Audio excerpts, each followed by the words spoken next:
বাবা তার বন্ধুর ছেলের সাথে আমাকে বিয়ে দেবে বলে তার বন্ধুকে কথা দিয়ে এসেছে আমাকে না জানিয়ে। তাই তো আমি কলেজে যাওয়ার সময় প্রায়ই দেখতাম বাবার বন্ধুর ছেলে সুজন আমাকে ফলো করত। আমি কোথায় যাচ্ছি কি করছি মাঝে মাঝেই দেখতাম সেটা ফলো করত, কিন্তু প্রথমে তো আমি সেটা একদমই বুঝতে পারতাম না। আমি শাওন নামের একটা ছেলেকে ভালোবাসতাম। কলেজে আমরা একসাথেই পড়তাম। আমাদের একসাথে চলাফেরা ওঠা বসা সুজন দেখে ফেলে এবং সে তার বাবার কাছে গিয়ে এই সম্পর্কে বলে দেয়। সুজনের বাবা আবার বিষয়টাকে আমার বাবার কাছে বলে দেয়, কিন্তু আমার বাবা আমাকে একদমই সেটা বুঝতে দেয়নি।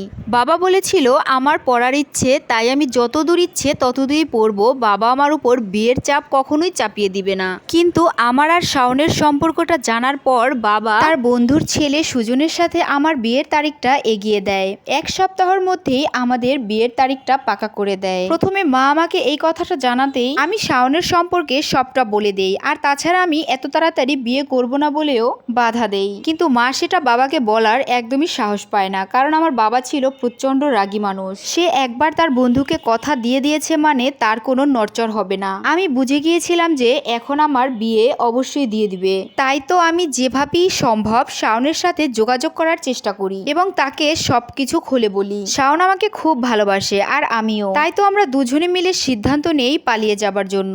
শাওন আমাকে একটা শর্ত দিয়েছিল, আমি যেন বাড়ি থেকে কিচ্ছু না নিয়ে যাই। তাই তো আমি এক পোশাকে শাওনের সাথে চলে যাই আমার বাবার বাড়ি থেকে। ছোট্ট একটা বাসা নিয়ে বিয়ে করে ছোট্ট একটা সংসার হয় আমাদের। খুব ভালোই যাচ্ছিল আমাদের সংসারটা। 6 মাস পরে সিদ্ধান্ত নেই আমরা বাবা মায়ের সামনে যাব। শাওনের বাবা মা কেউই ছিল না। শাওন মানুষ হচ্ছিল তার চাচার কাছে।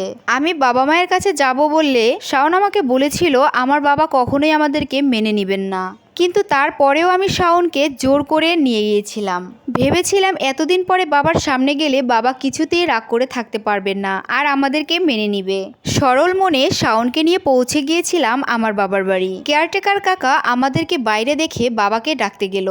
বাবা বাইরে এসে জোর গলায় বলল, কে তুই, কেন এসেছিস এই বাড়িতে? আমি তোমার মেয়ে। এই কথাটি বললে বাবা আমাকে বলল তার মেয়ে নাকি অনেক আগেই মরে গেছে। শাওনকে সাথে নিয়ে বাবার পায়ে পড়ে যায়, কিন্তু বাবার রাগটাকে কিছুতেই থামাতে পারিনি। বাবা তার লোকদেরকে হুকুম করছিল শাওনকে মারার জন্য। আমি বাধা দিতেই বাবা আমাকে কষে দুটো থাপ্পড় বসিয়ে দিল। কি ভাবলাম আর কি হয়ে গেল। মা, চাচা, চাচি, পরিবারের সবাই এসে বাবাকে থামালো। বাবার রাগটা একটু হলেও কমেছে। বাবা রাগ করে ঘরের ভেতর চলে যায়। চাচা আর চাচি মিলে আমাদেরকেও ঘরে নিয়ে আসে। আজ আমাদের বিয়ের বয়স 1 বছর হয়েছে। বাবা এখনো আমাদের সাথে ঠিক মতো কথা বলে না। এখানে আমার আর কি করার ছিল? আমি শাওনকে ভালোবাসি। আমি পালিয়ে যাওয়া ছাড়া আর কি বা করতে পারতাম? গল্পটি ছিল একটা আপুর জীবন কাহিনী। আপুটি কি ঠিক করেছে সেটা জানাবেন আপনারা বন্ধুরা।